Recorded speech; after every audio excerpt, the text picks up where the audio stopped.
Bonjour les amis. Alors aujourd'hui, nous sommes le 9 novembre et c'est un jour dans lequel, en fait, l'Église catholique fête la bénédiction de la basilique de Latran à Rome. C'est magnifique, on est bien d'accord.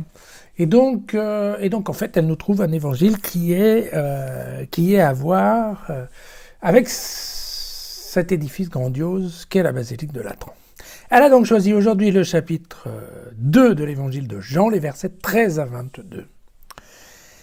La Pâque des Juifs était proche et Jésus monta à Jérusalem.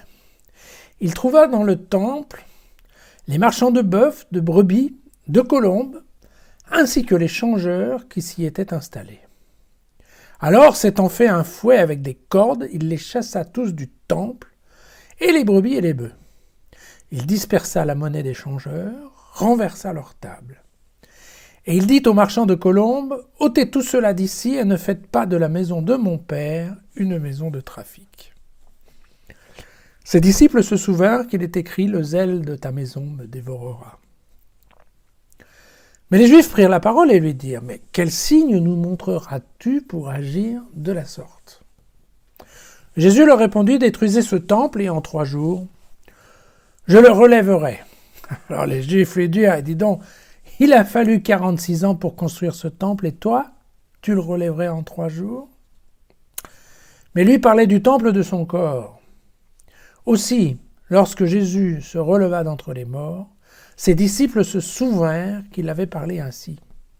Et ils crurent à l'écriture ainsi qu'à la parole qu'il avait dite. Voilà.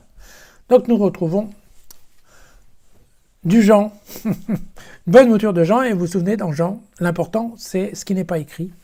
Et donc il convient de lire entre les lignes, de découvrir ce qu'il a bien pu dire sans l'écrire. Voilà. Alors, bon, si on y regarde bien, quelles sont les informations qu'on a ? La Pâque des Juifs, vous savez, la Pâque des Juifs, ça commémore la sortie d'Égypte. Et donc, la traversée de la mer Rouge à pied sec et tout ça. Donc, typiquement, c'est une des 3 grandes fêtes juives de l'année dans laquelle, en effet, il est organisé un pèlerinage au temple à Jérusalem. Donc, cette information nous permet de savoir qu'en fait, il va y avoir beaucoup de monde, il y a beaucoup de monde actuellement, quand cet épisode se passe sur le temple de Jérusalem. La deuxième information qu'on a, c'est que c'est l'histoire des 46 ans. Alors, en fait, Hérode le Grand, le père d'Hérode Antipas, vous savez, c'est Hérode Antipas qui fait la guerre en fait en permanence avec Jésus et ses disciples. Mais celui-là, Hérode le Grand, il est mort en -4, vous voyez, donc il était juste avant. Hérode le Grand qui avait des défauts, il avait par contre un certain nombre de qualités, entre autres c'était un grand constructeur. Et étant un grand constructeur, il avait démarré un projet, alors je ne qualifierais pas de pharaonique, parce que pour la Pâque des Juifs, vous voyez, ça ne tombe pas très bien, mais un projet grandiose qui était la rénovation et l'agrandissement du temple de Jérusalem, qui avait déjà été bien entendu reconstruit depuis le temps. Mais il a commencé les travaux à peu près en 19 avant Jésus-Christ, et ces travaux vont se terminer aux alentours de l'année 64, vous voyez. Donc ça fait quand même beaucoup d'années de travail pour ensuite être complètement rasé à l'année 70. Donc bon, un peu un travail pour rien, mais voilà. Et donc, écoutez, si vous avez le temps, allez voir dans Internet, vous verrez des maquettes et des choses comme ça. En effet, l'édifice est complètement grandiose, avec des tas de cours qui se suivent les unes après les autres. C'est un truc vraiment qui a une dimension nettement supérieure à la basilique de Latran. Bien. Et donc, typiquement, c'est là que ça se passe. Voilà. Donc ce temple, en effet, on appelle ça le 2e temple d'Hérode, d'accord ? Parce que, en fait, ça fait partie, on appelle ça le temple d'Hérode, alors qu'en fait, bien entendu, c'est un temple juif.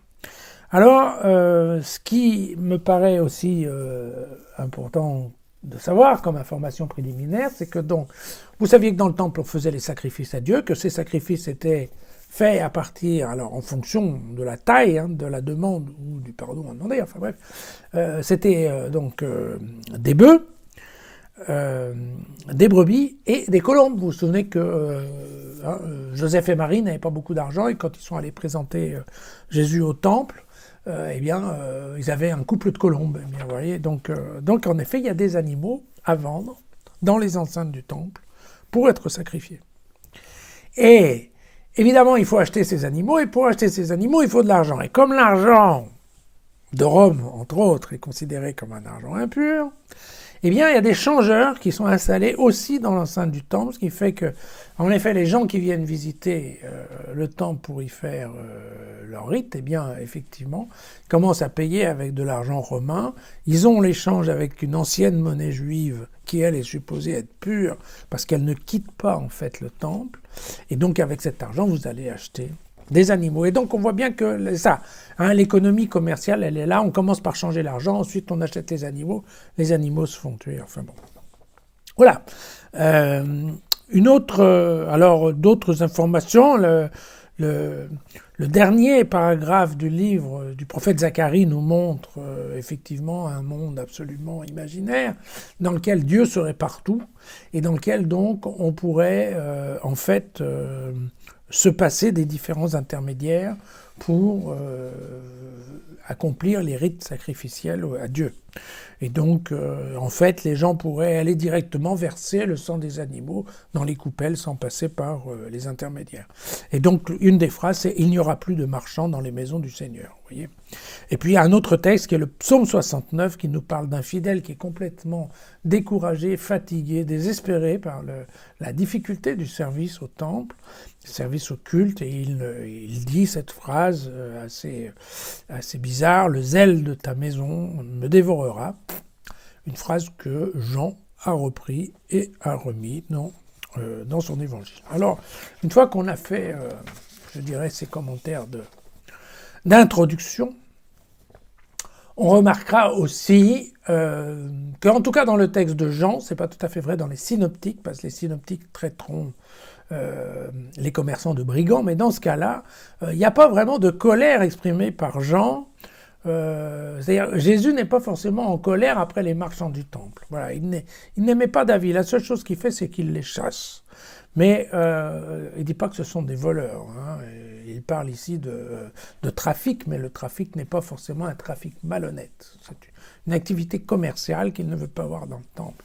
Alors en fait, le cœur du message, c'est lequel ? C'est de dire, c'est Jésus est en fait en train de dire, c'en est fini du temple et du cirque qui va avec le temple, de l'économie du temple. Pourquoi ? Parce que dans l'idée, c'est Jésus, le temple est devenu le corps de Jésus. On n'a plus besoin de temple, d'accord ?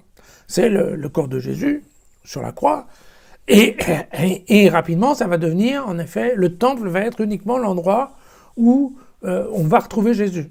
Et souvenez-vous qu'on se réunisse à 2 ou 3 en mon nom, et je serai au milieu de vous. Donc le temple devient, bien partout où il y a des assemblées de fidèles. Donc, il n'y a plus cette question d'énormes édifices avec tout le tralala qui va avec. Donc typiquement, c'est ça le message, en fait, de Jean par rapport à ça. Il est évident que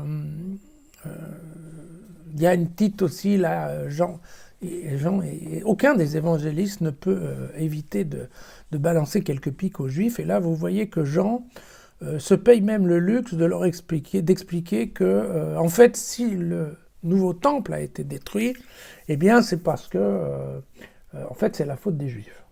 Il dit, détruisez ce temple et je le reconstruirai. Donc, vous voyez que Jean, quand il écrit, donne tout de suite une parole à Jésus qui est de dire, vous les Juifs, c'est vous qui allez faire détruire ce temple qui a été construit pour vous. Et il ne faut pas oublier que Jean écrit aux alentours de l'année plus 100. Vous voyez que Jean, il a certainement vu des images ou des dessins du temple avant les travaux d'Hérode. Ensuite, il a vu la construction. Il a suivi la vie de Jésus, il a probablement su, il a vu la construction de ce temple énorme, et puis malheureusement il a vécu la destruction de ce temple-là, et donc quand il écrit en plus 100, évidemment oui, il remet dans les paroles qu'il prête à Jésus un certain nombre d'observations qui, bien entendu, n'étaient pas vraies à l'époque, ne sont vraies qu'à l'époque de Jean. Voilà. C'est toujours vrai que, voilà, comme d'habitude, hein, une fois que c'est fait, c'est toujours plus facile de prédire l'avenir. Voilà. À demain.